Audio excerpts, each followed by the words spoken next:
Benvenuti a Modo di Bere Italiano, il podcast su bevande e detti locali. Sono la conduttrice Rose Thomas Bannister.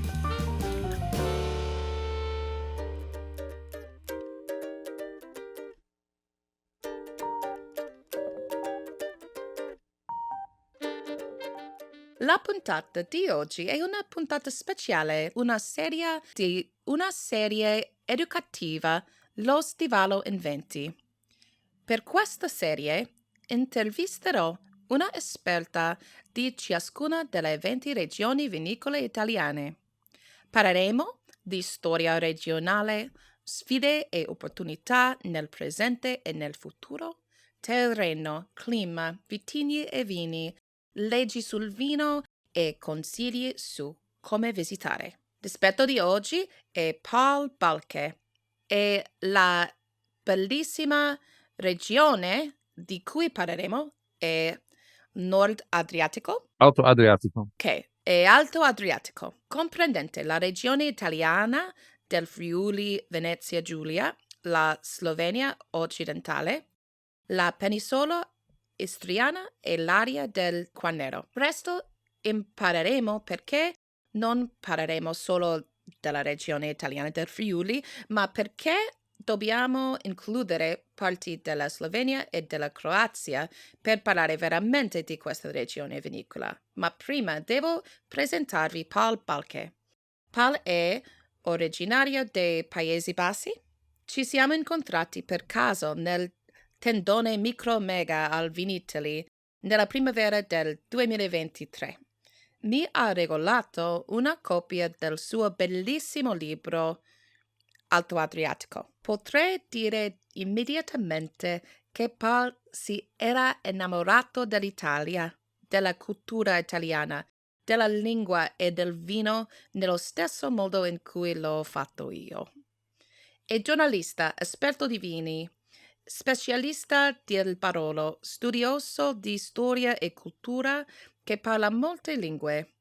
Suona anche il pianoforte e fa il suo vino. Oltre al suo libro Alto Adriatico, ha scritto un libro intitolato Piemonte Wine and Travel Atlas. Piemonte, Atlante dei vini e dei viaggi. Il libro Alto Adriatico è disponibile in inglese e italiano. Il libro di Piemonte è disponibile in inglese. La prima volta che Paul ha visitato il Friuli si è reso conto che una visione della regione gli era già venuta in sogno. Ha vissuto in Piemonte e ora vive in Irpinia, in Campania. Grazie, buongiorno. Ho fatto un viaggio mio nella regione del Collio friulano e nella zona slovena del Brda nella primavera del 2022. Mi sono innamorata della zona e ho imparato la storia di come le regioni siano davvero una cosa sola. Questo viaggio ha cambiato anche la mia vita perché è stato allora che mi è venuta l'idea di Modo di Bere. L'idea era capire che volevo parlare di vino e lingua insieme come due porte per una storia, la storia della cultura. Quindi, prima di iniziare a parlare della diversità del vino nella regione, mi piacerebbe chiederti, Paul, della diversità delle lingue e dei dialetti della zona. Con piacere. Ti devo dire che proprio giusto quello che hai detto. La prima volta quando sono stato lì era invitato da un piccolo produttore di Slovenia che mi ha invitato. Lui mi ha messo nella sua macchina, siamo andati a girare e subito ho perso tutta la senza per direzione perché ci sono tante curve, non sai più dove sei. A un certo punto mi ha detto, adesso siamo in Italia, non mi ero reso conto e quel ragazzo di Slovenia mi ha portato a un produttore in Italia perché sono amici e lui voleva portarmi a amici, però si trovano in altro paese ma sono a poco centinaia di metri dalla casa, allora è così vicino. E questo è proprio il modo essenziale della storia di questo territorio, perché tutto è molto vicino, un po' in Italia, un po' in Slovenia, E dobbiamo poi sapere che quell'aspetto lì, che adesso questi 12 colini che sono molto belli e romantici, un parte era Italia, ma un parte era Jugoslavia. E lì era anche un po' la cortina di ferro, anche se magari tra Italia e Jugoslavia la cortina di ferro alla fine non era così duro come lo era in altre parti, però ha comunque qualche senso. E c'era all'inizio, nei anni 40 e 50, c'era un po' di tensione, che poi si è risolto. Ma la storia di questo territorio è molto particolare. Allora, oggi vedi le belli vigneti, le ciliegie, le colline che sono così romantici, è veramente un territorio bellissimo. E non ti rendi conto che la storia di questo territorio è così particolare. E questo mi sono reso conto grazie a questi incontri che ho avuto, grazie a questi produttori che mi hanno preso in macchina e mi hanno fatto vedere le cose. Qualcuno parla sloveno, qualcuno parla italiano, infatti non parlo sloveno, io parlo italiano con tutti gli italiani, ma io parlo anche italiano con tutti i sloveni, perché tutti parlano italiano. Per me era la lingua con cui posso parlare con tutti, però la lingua lì era una cosa delicata, soprattutto nel interbellum, nel periodo 1920 fino al 1945, quando dopo la prima guerra mondiale un grande territorio dell'attuale Slovenia e Croazia è rimasto sotto l'Italia e l'Italia ha messo in pratica una politica molto diversa dal periodo di prima sotto Austria, Asburgo, perché l'Italia ha voluto impostare la lingua e questo non era mai stato fatto nel periodo prima, perché sotto l'impero austro-ungarico tutte le lingue nel territorio sono state parlate da tutti e era normale, solo il capo della città, il sindaco dovrebbe parlare tedesco e anche il governo, eccetera, ma pochi. Eh, allora il periodo sotto Italia non era così facile, ma era solo uno delle non facili, perché prima era anche poco duro, anche dopo. Dopo il 45 è stato un periodo con tante confusioni e Italia e Jugoslavia all'inizio non sapevano come mettere i confini, perché era chiaro che Jugoslavia di Tito voleva prendere una gran parte dell'Italia, voleva che il confine sarà vicino a Verona, ovest di Venezia. E a un certo punto un po' di alleati erano anche d'accordo. Poi gli americani hanno detto, scusa, questo non lo facciamo perché Trieste deve rimanere in Italia.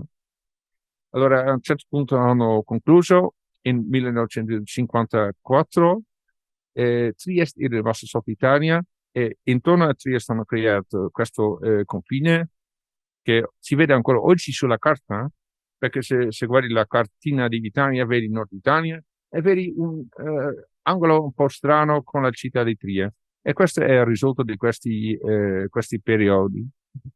Il risultato oggi è molto carino, perché oggi si fa Gorizia e se fai Gorizia è una bellissima città. Io consiglio tutti ad andare a vedere. Se vai 1 chilometro nord di Gorizia, arrivi in Slovenia. Se vai 500 metri a est di Gorizia, o anche 100 metri, sei già in Slovenia. E lì hanno creato, sotto Jugoslavia, una nuova città, che oggi si trova allora in Slovenia, si chiama Nova Gorica. Se vai 1 chilometro sotto la città, di nuovo ti trovi in Slovenia, vuol dire una volta tutto questo era Croazia. E tutte le zone lì, di cui io parlo erano anche zone vinicole. Allora, questo confine, che è stato costruito nel 1947 e 54, è stato una cosa, magari per il periodo di là era duro, ma oggi non più tanto duro, eh, ma ha diviso le zone vinicole e che risultano oggi in stati diversi, stati e sistemi politici, una delle volte erano diversi, oggi tutta Europa. Vuol dire che per capire la zona di là devi capire un po' la storia. Certamente. Che più dobbiamo sapere della storia del vino in questa zona? Allora, lì c'è molto da dire. Posso dire che ho fatto tantissimo ricerca per fare il mio libro. Posso fare un piccolo riassunto delle cose che ho trovato che sono molto interessanti da sapere. Il vino è arrivato già prima dei Romani, pensiamo. Ci sono state tracce di qualche zona produttiva in zona alla città di Aquileia, in Friuli, che sono strettamente prima dei Romani. Allora pensiamo che in quella zona lì i Greci hanno portato già il viticoltura e se non erano i Greci sono stati altri, oppure magari ancora prima. È molto difficile a dire quando ha iniziato la periodo di fare vino, perché il fatto di trovare un seme di una uva non dice ancora che c'era la produzione di vino, perché le uve si può anche mangiare. Allora, ma si pensa che prima dei Romani avevano già iniziato a fare vino. Poi l'impero romano era forte, è arrivato Giulio Cesare, ha fondato la città di Cividale del Friuli. E questa città ancora oggi è un gioiello e ha anche questo stretto legame con Giulio Cesare, perché ehm, Cesare era membro della famiglia dei Iulii e ha chiamato quella città, era chiamato Forum Iulii, vuol dire il mercato dei Iulii. Questo oggi è l'origine del nome Friuli, perché Forum Iulii è diventato Friuli. È interessante. Dopo i Romani, è arrivato il Medioevo, è arrivato dall'est, l'impero Asburgo si è sempre diventato più grande, a un certo punto anche Venezia è diventata più grande, e questi due imperi si sono andati a contestare e fino a più o meno 1860 questi due imperi hanno avuto un confine, no? È finito con Napoleone e poi gli austriaci hanno preso tutto il nord-ovest Italia fino a Milano, fino a quasi Piemonte, e poi con la nascita dell'Italia il fiume Iudrio è diventato il confine tra Italia e lo Stato Asburgo e questo è rimasto fino al 1915 quando è iniziata la prima guerra mondiale e proprio lì dove sono adesso i dolci vigneti di Corio e delle Corie orientali si trova il fiume Iudrio, il tributario del Isonzo. Lì è stato il primo colpo della guerra, che è stata la Grande Guerra, si dice la Grande Guerra, è la guerra che ha fatto veramente cose molto brutte, è stata bruttissima. Di questa guerra ha scritto anche il famoso scrittore Hemingway, americano.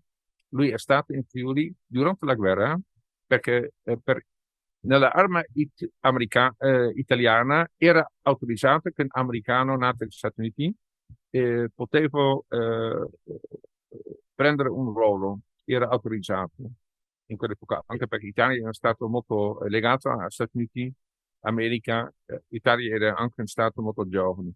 Allora, Hemingway è diventato lieutenant e in realtà non ha fatto guerra, ma ha guidato dei feriti, era conduttore di un camion dove hanno portato feriti, anche lui è ferito, è rimasto in Milano per guarire.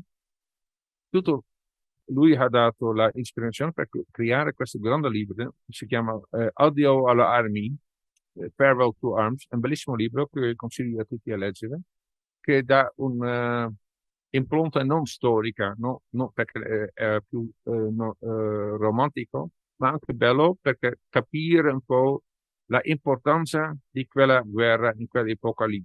È stata quasi più importante della seconda guerra, è strano a dire, ma l'importanza della prima guerra si vede dappertutto.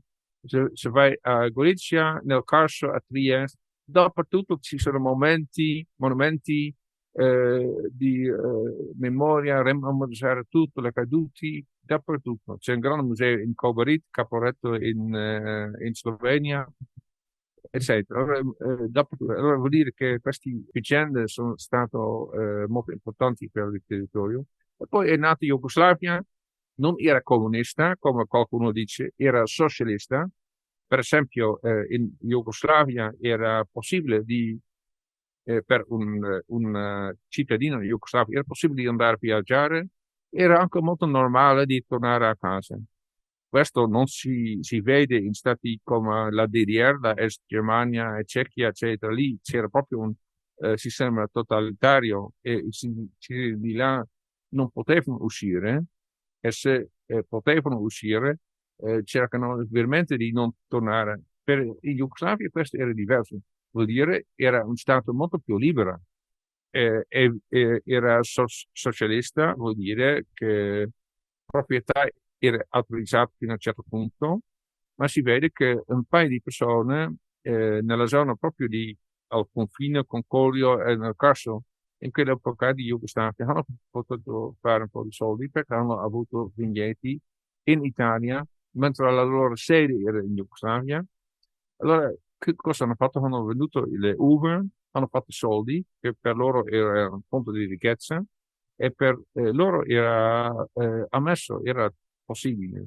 Era un po' una estazione del regime di Jugoslavia. Ho anche la forte impressione che in altre parti di Jugoslavia, magari all'inizio il regime era più forte, soprattutto nella zona sud, ma qua non era così duro. Allora, questo era un parte della storia. Questo ha anche conseguenze sui vini, perché vuol dire, durante questo periodo, nel dopoguerra, in Italia tutta l'azienda hanno avuto il tempo e il modo di svilupparsi, hanno avuto molta fortuna, Corio soprattutto è diventato una zona molto importante, mentre dall'altro lato loro amici di Slovenia, perché tanti erano amici, erano anche parenti, non hanno potuto svilupparsi perché erano sotto un altro regime politico, allora non potevano fare nulla. Per questo oggi, soprattutto in Slovenia, ma anche in Croazia, c'è una grande motivazione, c'è una grande voglia di recuperare il tempo perso e andare avanti e vanno avanti molto veloci. Se tu avessi un amico che non ha mai bevuto un vino di Alto Adriatico, quali sono alcuni dei vini che suggeriresti di provare per primi? Io direi, ci sono due vini che per un grande pubblico sono molto piacevoli, facili e sono amici con tutti. Io consiglierei, uno è il Friulano e il Sauvignonos, che è un vino di grande successo che viene prodotto in Friuli, soprattutto in Corio Orientali, Isonzo, e danno grandi vini. Poi anche in altre parti di Friuli, e c'è una piccola parte di Slovenia dove lo stesso vitigno che ha un altro nome in quella parte perché si chiama Sauvignonos, in quella parte lì. Ehm, e questi vini hanno bellissimi profumi, molto eleganti, un po' di più alcol, ma però sono molto bevibili. E sono vini molto interessanti da scoprire anche come dire, questa notizia di un piccolo idrocarburo e un piccolo mineralità che è molto tipico per questa zona di Friuli, che non trovi in altra parte. Altro vino che io consiglierei a tutti di bere è la Malvasia. E la Malvasia magari è il vino che definisce il territorio, perché si dice che viene da Istria, anche proprio Paul Brent è vero, però la Malvasia si trova in Istria, in Quarnare, nel Carso, in Collio, in Burda, in Tipapa, in Isonzo, Colli Orientali, nelle Grave, in Aquileia, e dappertutto sono anche buoni. La Malvasia è veramente un vino che identifica il territorio. Quali sono alcune delle principali caratteristiche climatiche e geologiche che influenzano questa regione? Abbiamo toccato un punto molto interessante, perché devi sapere che la zona, per esempio, di Corio, Isonzo, Doda, Papa, queste sono confini eccellenti, si trovano più o meno sulla stessa latitudine di Bordeaux, di grandi vini di Bordeaux. Facciamo un'analisi. Lì in Bordeaux non vedi olive, magari stanno arrivando oggi, ma non c'erano mai. Questo territorio ha sempre avuto olive e questo è più di vino ancora un segno che il clima è molto mite, perché se ci sono olive vuol dire che quasi mai gelo.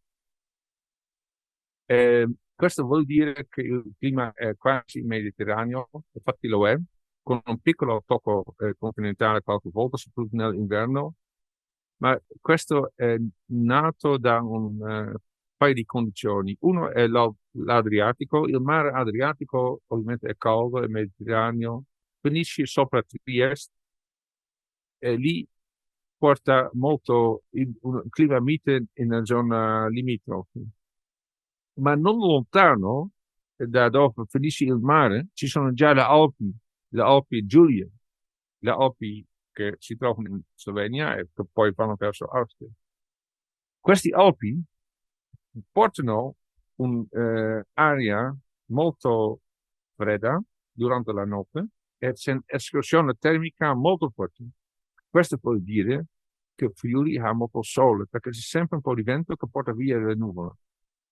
Sì, c'è qualche volta c'è anche pioggia, e capita, ci sono anche zone in Friuli dove pioggia molto, però una cosa che ho notato in questi anni, perché io vivevo in Piemonte, sono andato ogni mese da Piemonte a Friuli, e ho notato che quando era tutto buio e nuvole e neve e pioggia in Piemonte e gelo, si arriva in Friuli e 5 gradi di più e c'è un bel sole.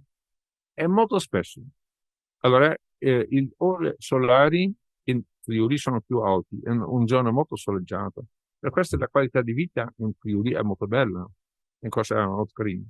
Vuol dire eh, escursione termica con cambio di aria fredda e calda, molto sole, e queste condizioni creano soprattutto il clima per fare vini bianchi di grande eccellenza.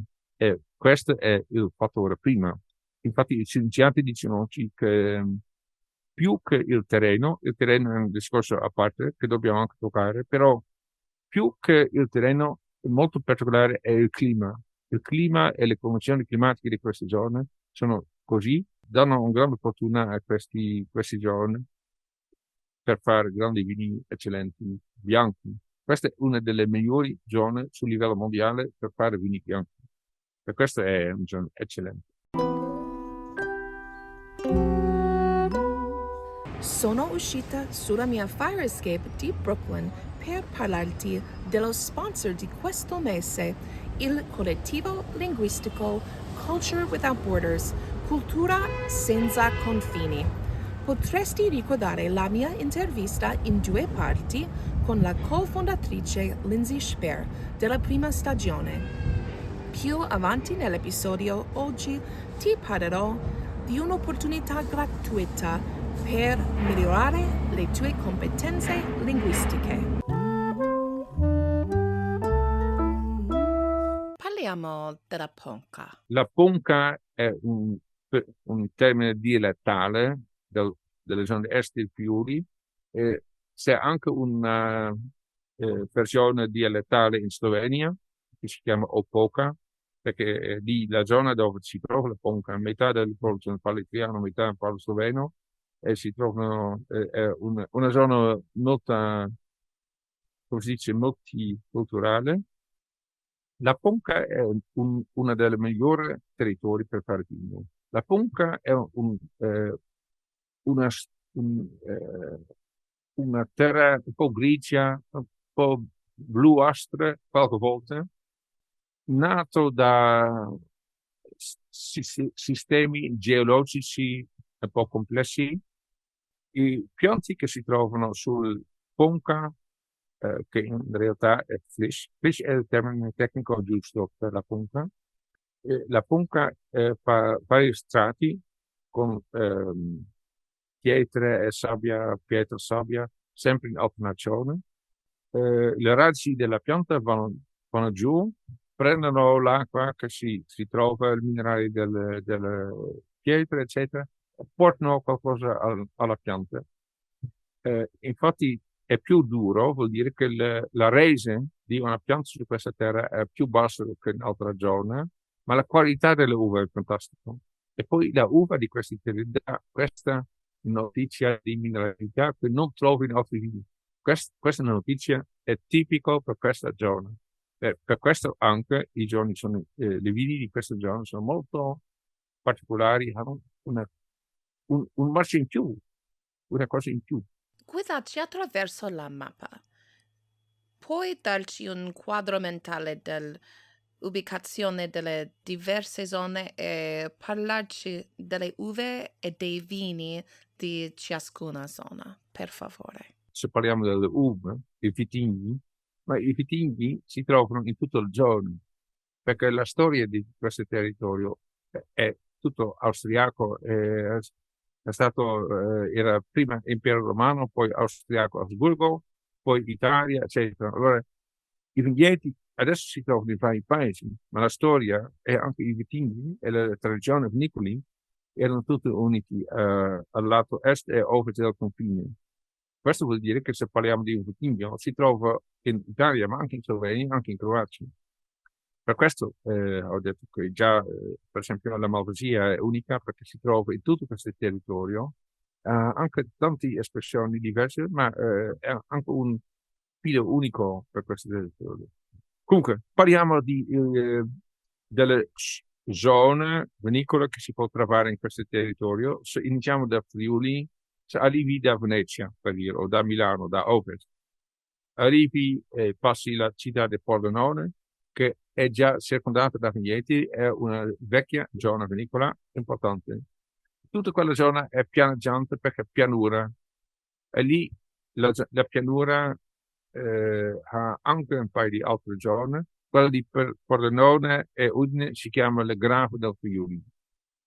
Poi sotto ci sono un paio di piccole zone come Agno, Latigiana. C'è un'altra zona che è più importante che è Aquileia. E Aquileia non è solo importante per il vino, ma anche per la storia. Perché la città di Aquileia, che esiste ancora, era una delle 4 città più importanti dell'impero romano. Puoi andare di là e poi vedere le scavi e le cose che sono trovate nella terra, è fantastico, è tremendo. E poi pensare che sotto il suolo, sotto le prati dove ci sono un paio di mucche, dove c'è mais, possono ancora essere mosaici di grandi senatori romani, ci sono ancora tanti scavi da fare. Lì c'è ancora molto ricchezza sotto la terra. E poi si fanno anche vini buoni, ho già detto che lì c'è un grande Malvasia. Poi un po' di est lì c'è una zona che si chiama Isonzo, un DOC Isonzo in Friuli. Ehm, Questo DOC rappresenta un paio delle migliori aziende del Friuli, che è molto importante. E lì fanno vini eccellenti. Io vado molto volentieri lì. Si trova grande Friulano, grande Sauvignon, anche Scopettino, anche petigni importanti internazionali come Pinot Bianco, Pinot Grigio, e poi anche il Riposto. E con i vini rossi fanno spesso blend e un paio di produttori sono tra i primi sull'importanza sul livello nazionale in Italia. Se andiamo un po' verso il nord, abbiamo una zona che inizia a nord di Udine e finisce vicino al confine con Slovenia, che si chiama Colli Orientali. E Colli Orientali è una delle prime zone del territorio di cui noi parliamo, a 2500 ettari, ma probabilmente di più. Ha un paio di posti molto storici, con grande importanza storica per il vino italiano, come la abbazia di Rosazzo, è un grande territorio con grandi bianchi e grandi rossi. Se parliamo di vitigni, ci sono almeno 15 per bianchi e almeno 6 o 7 per rossi. Lo stesso conta anche per Collio. Collio oggi è ancora molto importante, ma se guardi sulla cartina, vedi Collio ha una forma di un mezzaluna e la zona interna della mezzaluna si chiama Goriška Brda. Di questo abbiamo già parlato prima all'inizio dell'intervista, perché la Goriška Brda è il parte slovena che una volta non era diviso, perché tutto questo territorio, Collio e Goriška Brda, una volta era tutto Collio. E Brda era solo la tradizione in sloveno dello stesso territorio. E qualcuno di Slovenia soprattutto lo dice ancora. Lo sento anche che in Slovenia tra produttori e enti eccetera c'è anche un forte voglia di unire di nuovo questi territori. Una cosa difficile perché parliamo di due stati con due leggi diversi, sistemi legislativi molto diversi, allora non è facile mettere insieme questo. Comunque, oggi, grazie al trattato di Schengen, puoi passare il confine e vai dalla dolce collina di Collio nelle dolci colline di Berda e poi torni e lo puoi fare 5 o 10 volte ogni giorno.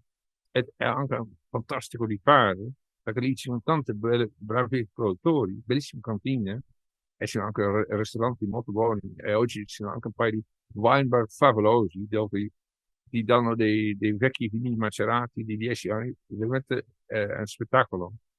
Allora, lì c'è molto da sviluppare e scoprire. Una bellissima zona e si potrebbe dire come Barolo in Piemonte, qua un po' il cuore del Friuli e di Slovenia è questa zona qua di Collio e di Burda.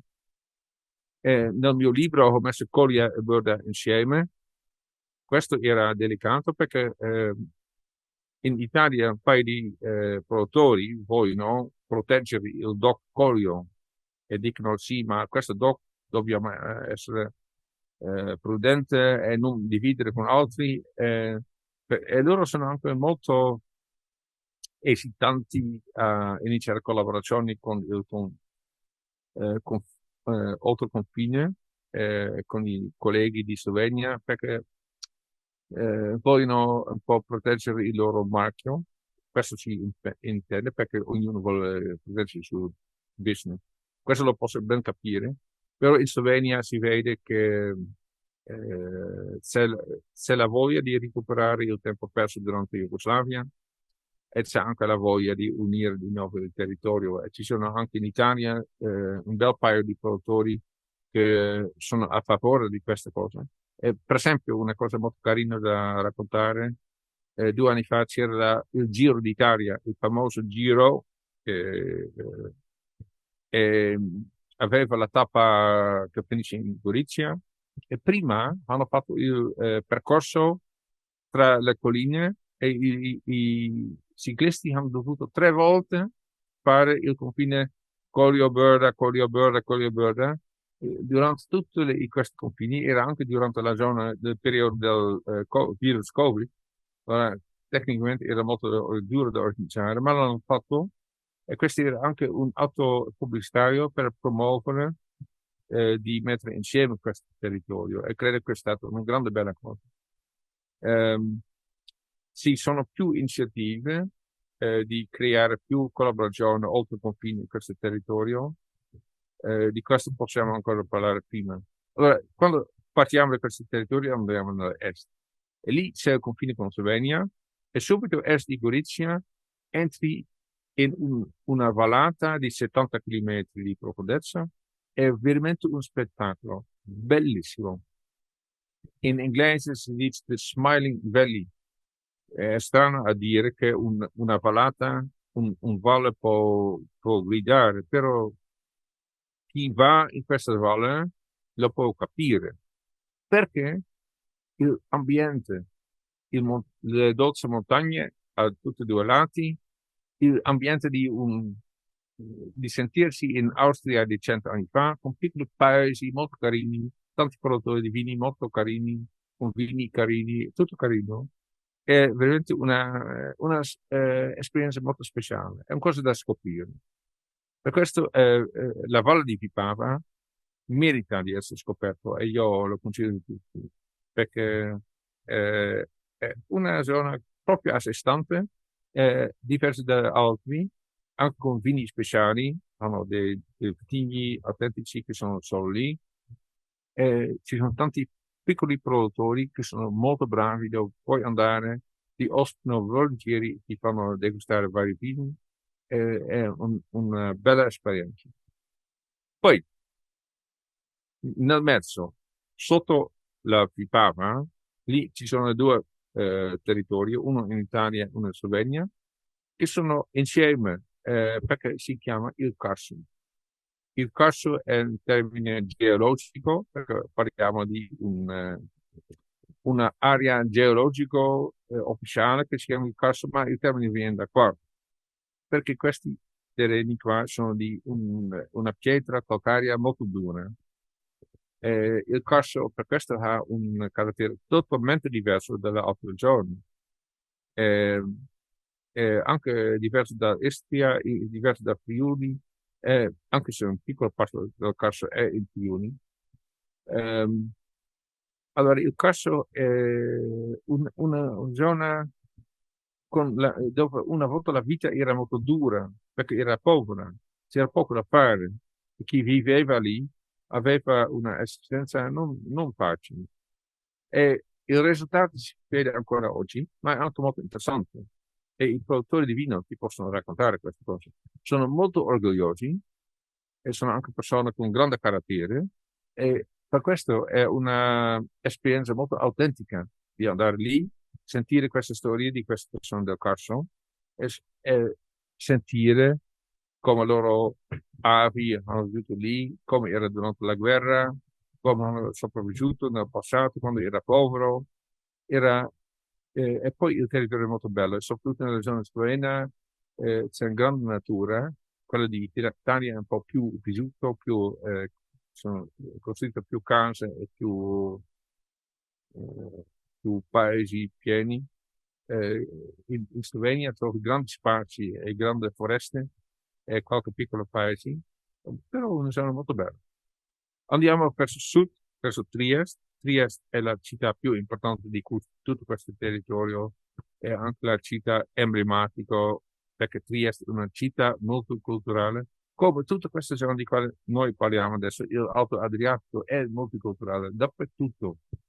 Trieste una volta era austriaca, ancora oggi se vai a Trieste e vai a camminare e bere un vino in centro di Trieste, ti senti nell'Austria di una volta. E questa è una cosa bellissima. Ci sono ancora un paio di caffè che hanno questo spirito bellissimo, questo ambiente di 100 anni fa, dove il cameriere viene in libretto e ti servono in modo come non pensiamo più che esiste. È bellissimo questo.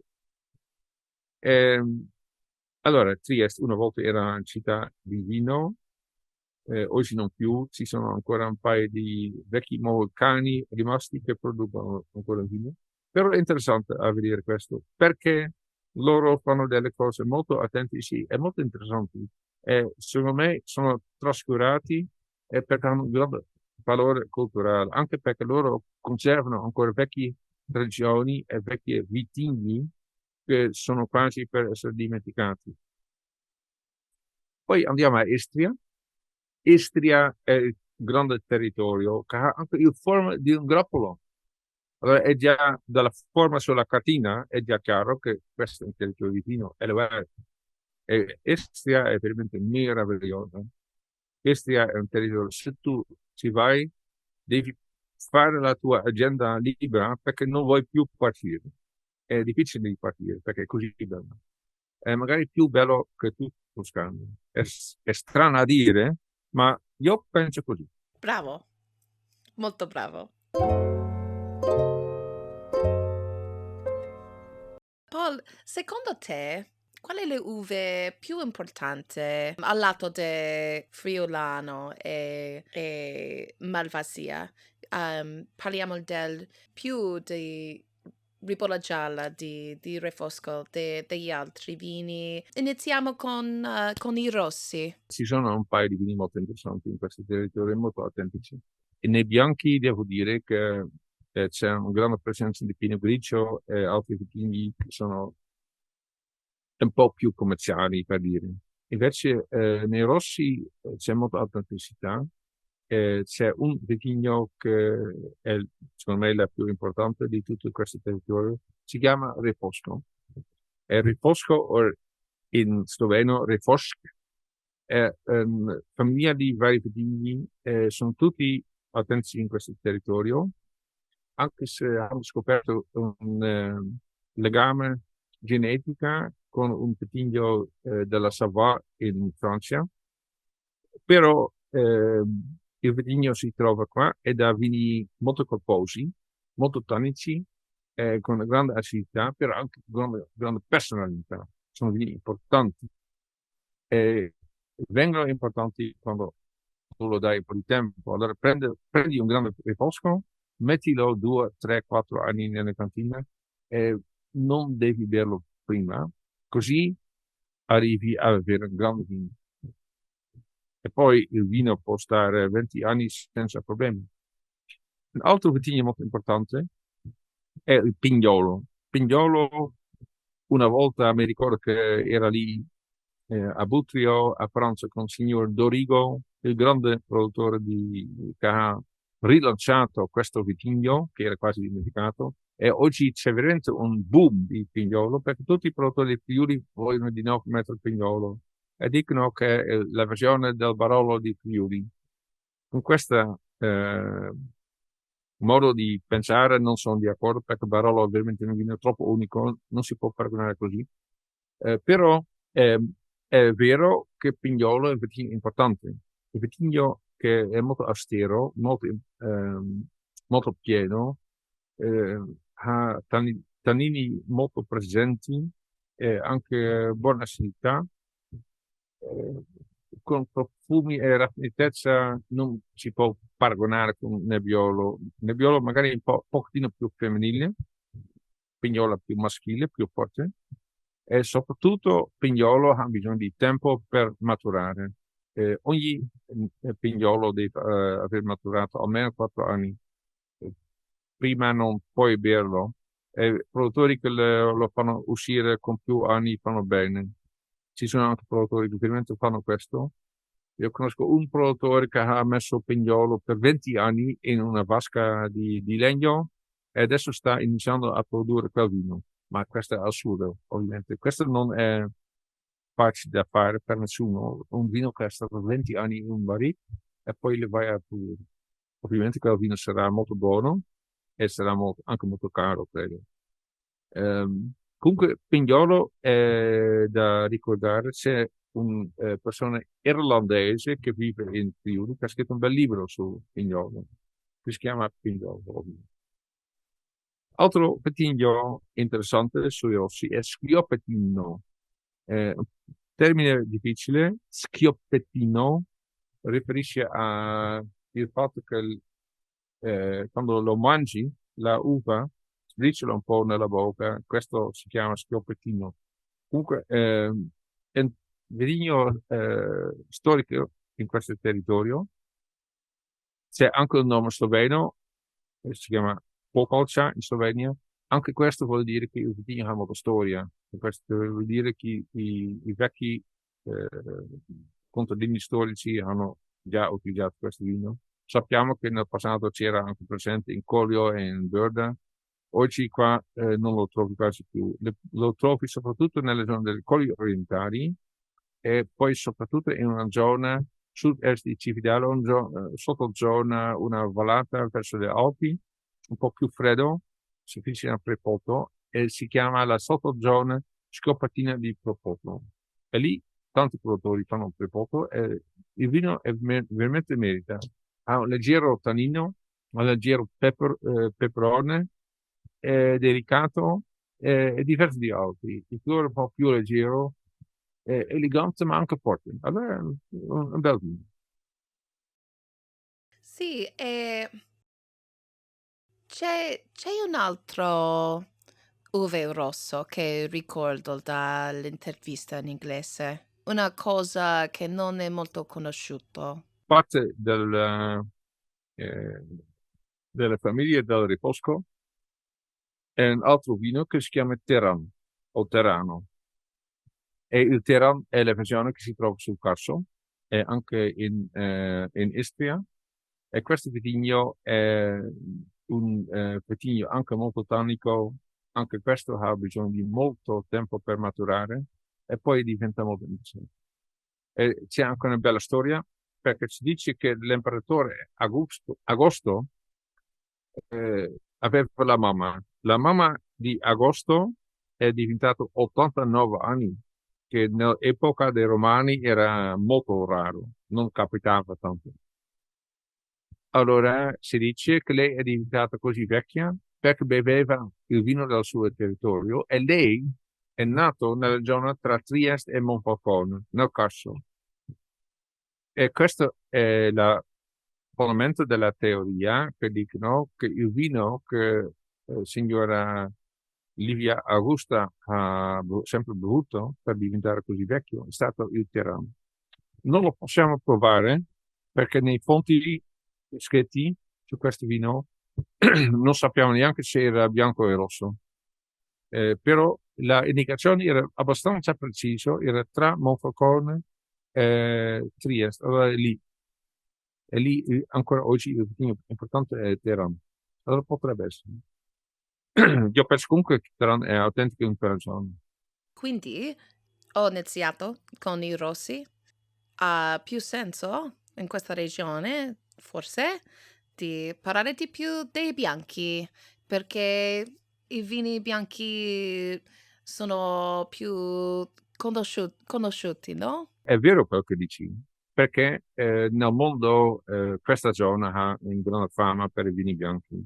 È meritato ed è giusto, perché come ho indicato prima, il clima di questa zona è molto particolare, con queste particolarità del sistema termico, la vicinità del mare e le Alpi, e questo favorisce i grani bianchi. Allora, poi insieme con il territorio del Ponca si può fare grandi bianchi.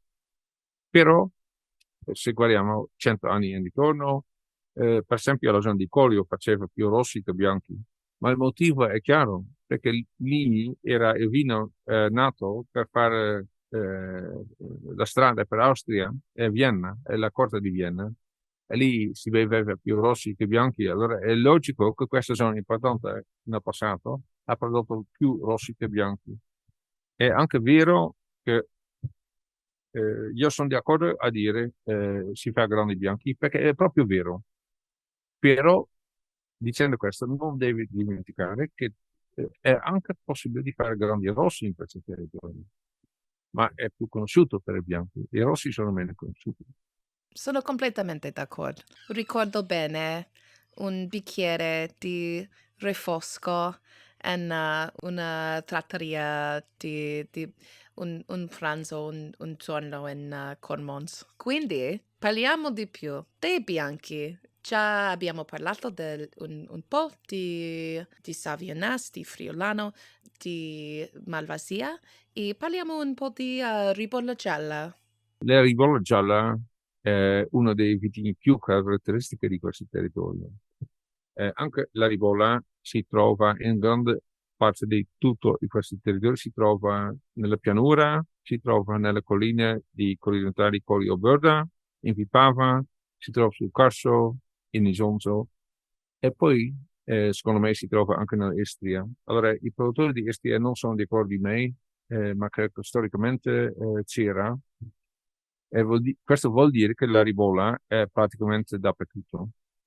La ribolla ha una particolarità perché ha un fratello comune che si chiama Chardonnay, perché il papà dello Chardonnay è lo stesso che il papà della ribolla.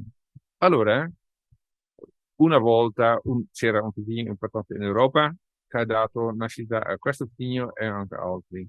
Allora, in quel senso, ribolla anche apparente con la Fumint di Ungheria, di Gamay, di Borgogna e anche il Riesling della Germania ha lo stesso genitore.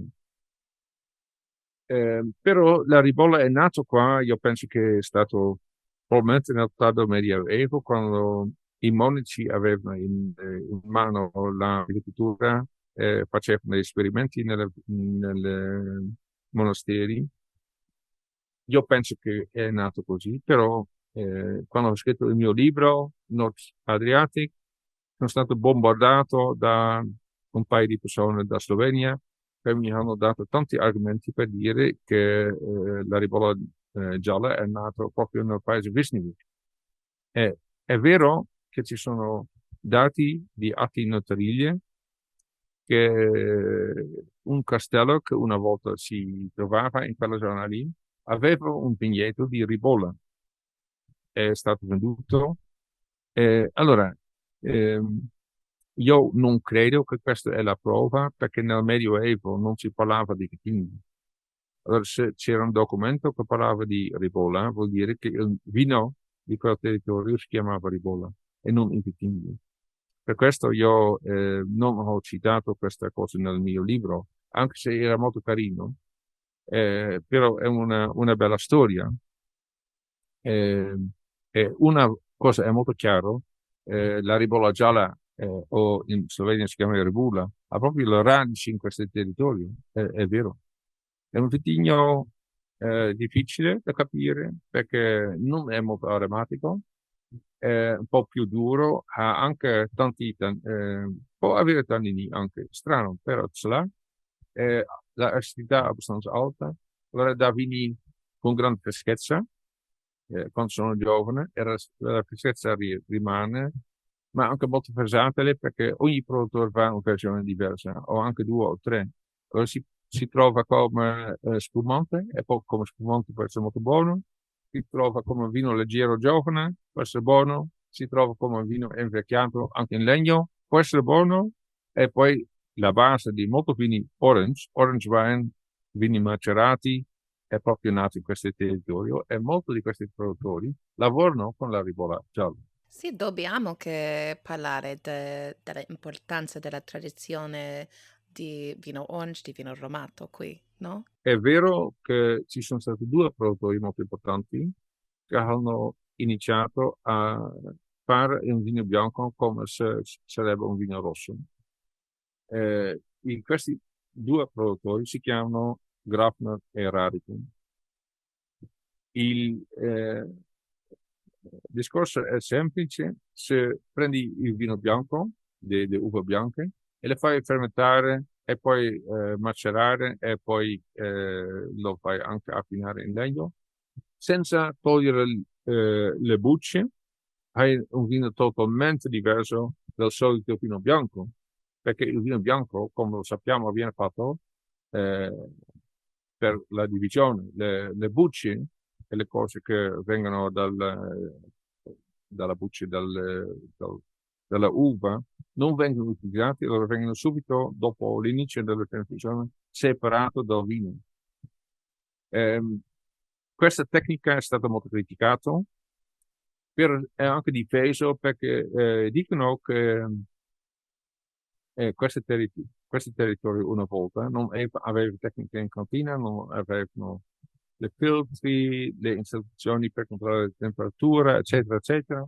Allora, i avi, i genitori, nonni, eccetera, una volta hanno fatto tutti questi stili di vino perché non avevano altro modo di poter farlo. E io credo che questo è vero. Sappiamo anche di un libro di 1800 di un prete sloveno che questa cosa era proprio è comune in quel territorio lì. Allora, si può dire che Grafner e Radicon sono tornati alla storia del territorio quando hanno iniziato questo stile di vino. È molto interessante a vedere che Orange Wine oggi è un vino molto famoso. In tutto il mondo c'è richiesta per Orange Wine e dappertutto ci sono produttori. In tutti gli Stati Uniti, in tutta Europa, in tutto il mondo, anche in Latino America, anche in Giappone, trovi produttori di vino che vogliono fare Orange Wine. Allora, è anche strano di capire che la base dell'Orange Wine magari non era tanto più, però più il piccolo paese nel Caucaso, si chiama Georgia e anche Armenia. Lì c'era il bacino del vino macerato, perché hanno avuto lì le tecniche storiche da 8.000 anni di fare i vini nelle anfore, con le bucce, eccetera, in modo molto autentico. Però sappiamo anche che gran parte di questi produttori in Georgia e Armenia erano già usciti, hanno messo tutte le Cuvinox, le acciaie, le tank moderni, eccetera, per fare un vino in stile moderno. Poi è arrivato questo signore Grafner da Friuli, anche il signor Grafner era dalla minoranza che parla slovena nel parte italiano di Corio. E lui ha scoperto la tradizione di Georgia, ha portato anche le anfore a casa, ancora portato di più, adesso ancora fa di più, credo. A un certo punto l'attività di Grafner ha anche risvegliato la cultura in Georgia e adesso in Georgia ha ripreso la produzione di vini in anfora e questo è stato l'effetto dell'attività di signor Grafner. Allora ha fatto una bella cosa. Il signor Grafner è un produttore veramente famosissimo, è anche un visionario, una persona molto interessante di incontrare, ha tante cose da dire, anche molto saggio, e puoi imparare molto da lui. Sì, è molto interessante la storia nuova di vino orange nel tutto il mondo. È una cosa, oh, come si dice, unexpected. L'intervista con Lindsay Speer di Culture Without Borders in due parti, stagione 1, episodi 8 e 9, ha davvero cambiato il mio percorso di apprendimento delle lingue. Il solo fatto di sapere che il modo migliore per imparare una lingua è attraverso l'amicizia mi ha aiutato a rilassarmi. Lindsay mi ha insegnato che le persone non imparano molto bene quando sono ansiose o sotto pressione. Da allora ho partecipato a diversi eventi di Culture Without Borders, sia di persona che online, e non mi sono mai divertita così, tanto migliorando il mio spagnolo. Culture Without Borders è alla ricerca di altri studenti di spagnolo che parlano inglese per uno scambio linguistico online. Visita cwwbcollective.com e iscriviti alla newsletter per dettagli su come parlare. Qual è la storia dell'uva francese nella regione? Secondo te, qui hanno trovato un terroir speciale con il terreno della Ponca? Allora, prima di tutto voglio parlare di Merlot. È importante di sapere che Merlot è scoperto in Bordeaux non prima di 1825 o 24. Allora, Merlot poi è diventato anche importante in Bordeaux.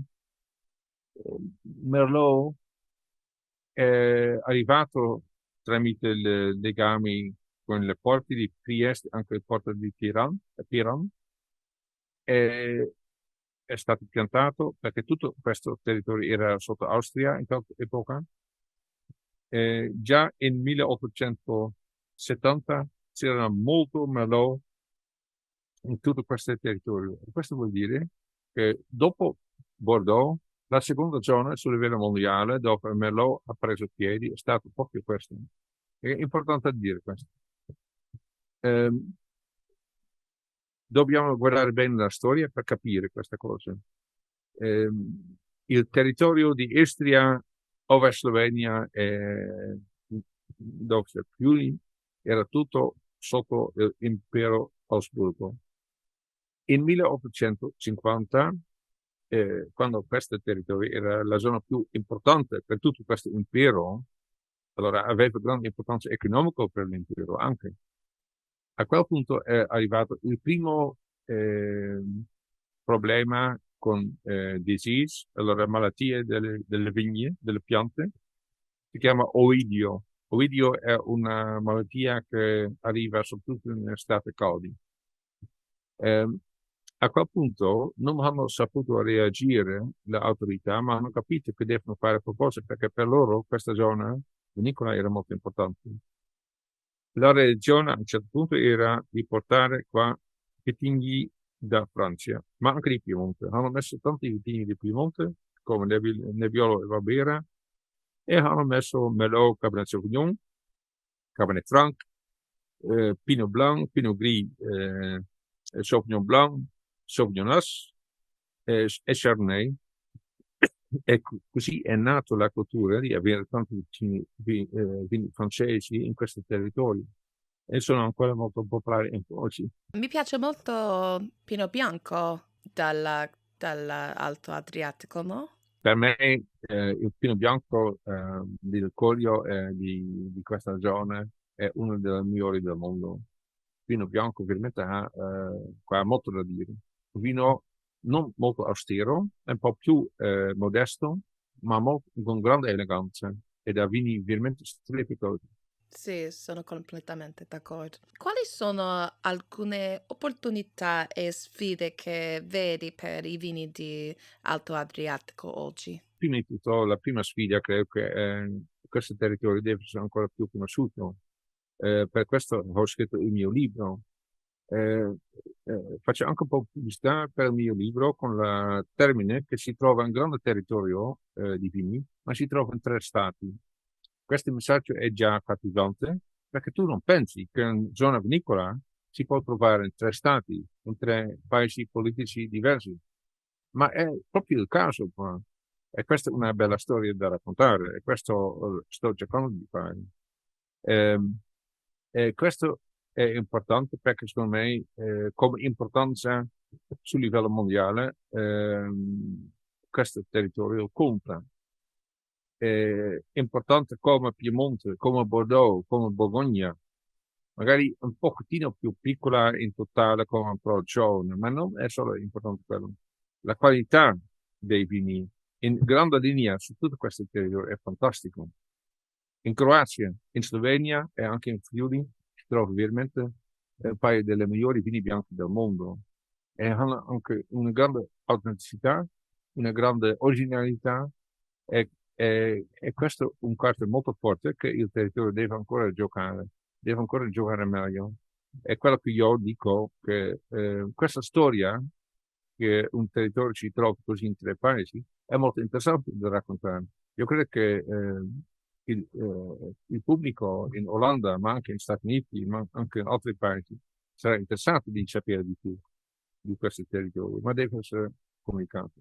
Non dobbiamo dimenticare di parlare di Picolit. Assolutamente.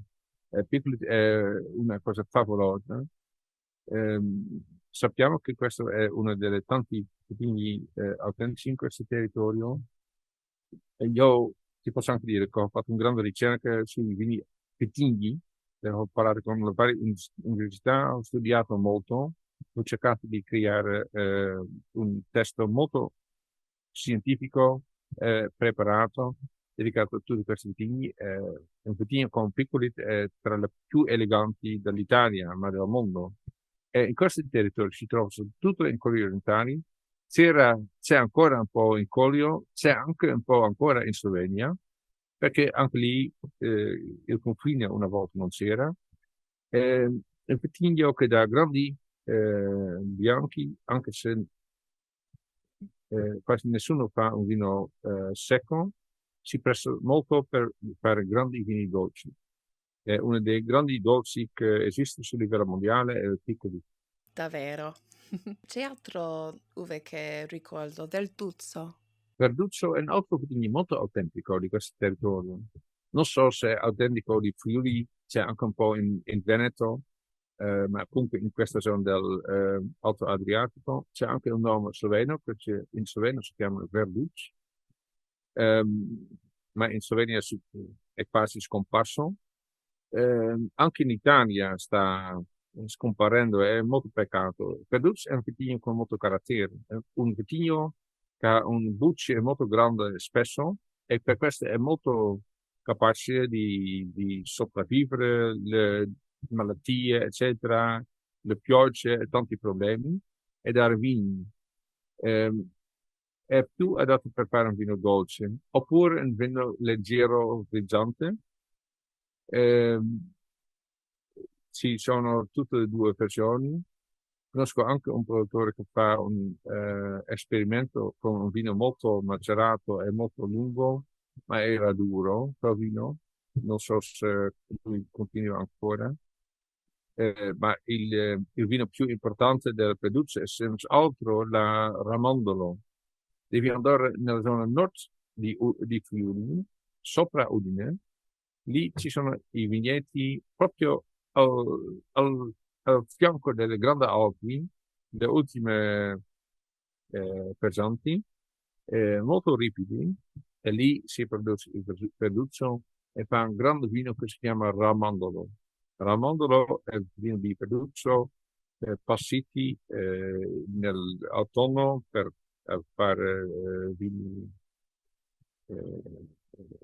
di uva passiti, che sono vini dolci, sono spettacolari. Ovviamente sono vini che hanno una grande personalità e persistenza, molto autentici. Ci sono uve più rare o insolite a cui una persona potrebbe prestare attenzione? Ma sì, anche come in tutto il mondo, anche qua ci sono vecchi vitigni che sono quasi scomparsi, oppure ci sono vitigni minori, vitigni meno visibilità. Per esempio, nella zona del Quarner si trova un vitigno che si chiama Slachtina, un vitigno molto interessante, da vini bianchi leggeri e molto eleganti, freschi con grande eleganza. Un altro vitigno raro è il Piccoli Neri, si trova solo nella zona, una piccola zona nel nord della Grava, sopra Udine. Ci sono lì un paio di vecchi moicani, produttori che persistono a fare questi vini, ma credo che fanno una cosa molto bene perché questi vini hanno un ruolo, hanno sempre avuto un ruolo. È importante che un paio di produttori si occupano di questi vini e fanno ancora vini per dimostrare che si può fare vini in questi vini.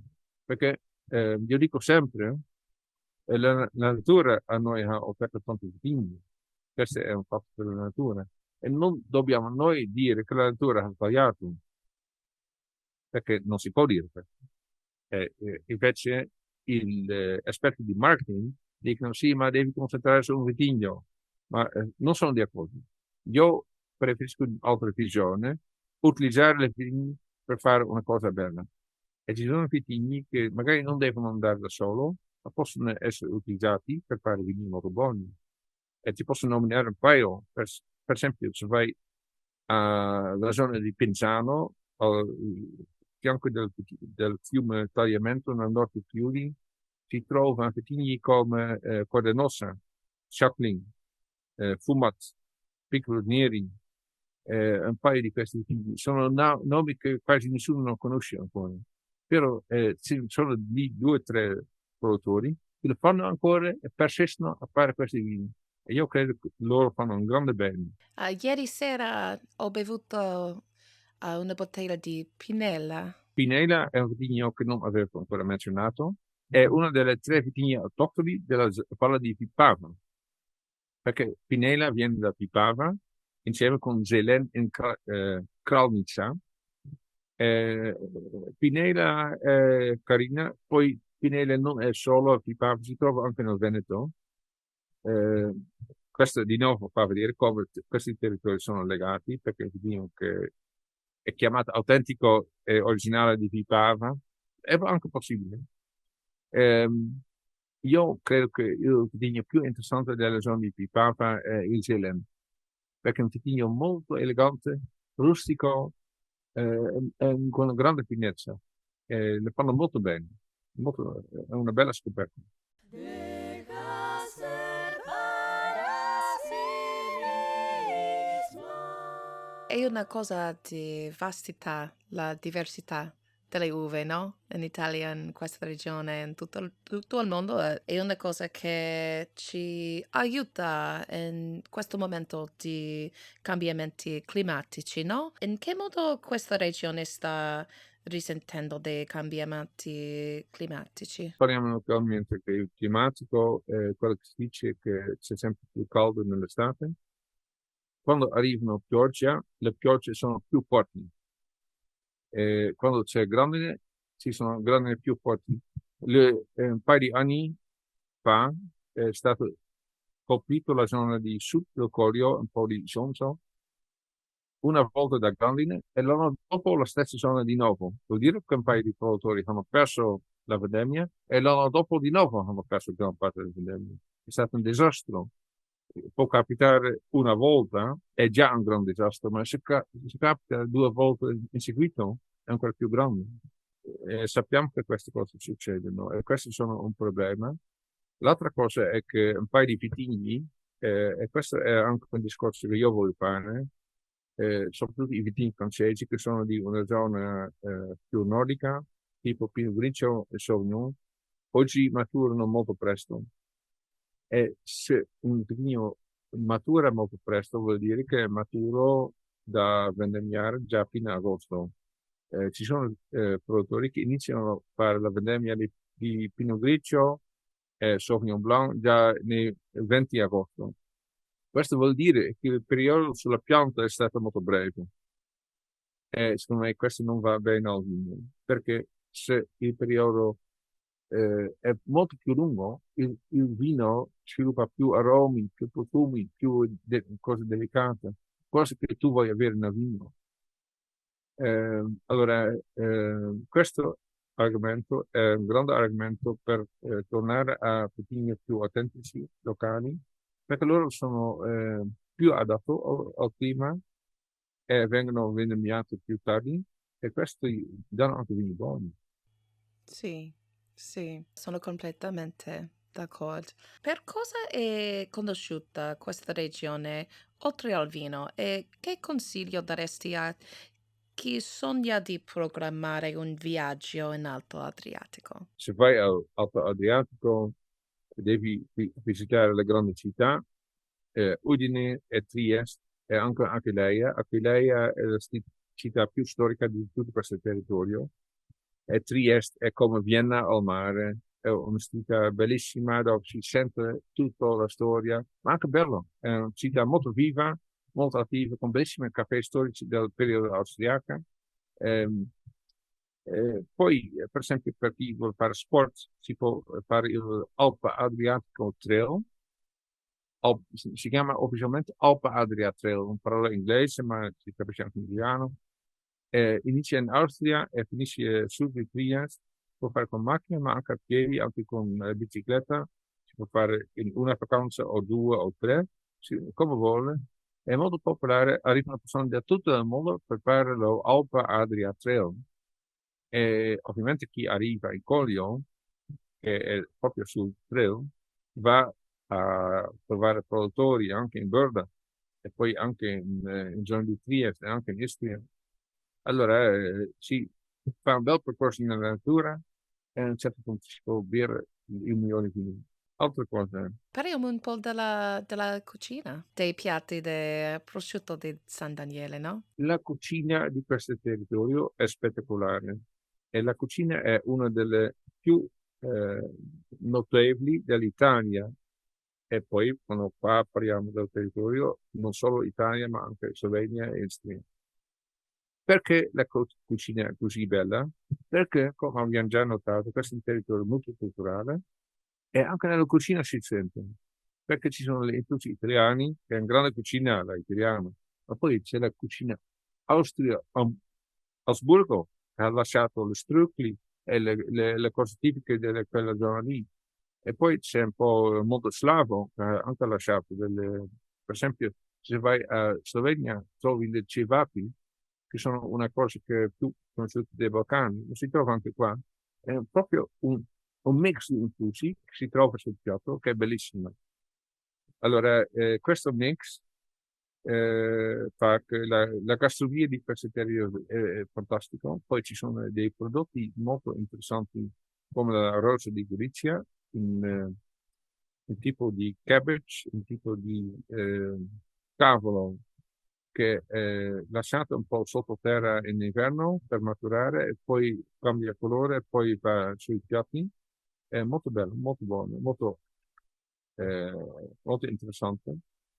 E poi uno dei grandi prodotti di questa zona è il prosciutto. Io credo che questa zona qua è il centro del prosciutto a livello mondiale.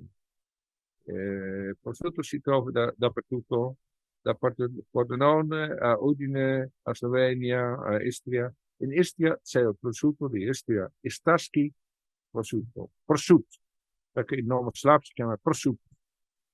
Nel Carso c'è il prosciutto del Carso, oppure in italiano si chiama il prosciutto del Carso, e sono buoni. Se vai ai qualche produttori sopra Trieste, loro hanno le cave nelle rocce dove fanno maturare il prosciutto. e poi anche in varie parti del Friuli. E più famoso di tutti è il prosciutto di San Daniele. Io dico sempre, gli italiani è un popolo di artisti, sono artisti, e si vede anche San Daniele, perché hanno capito che l'ambiente è molto particolare.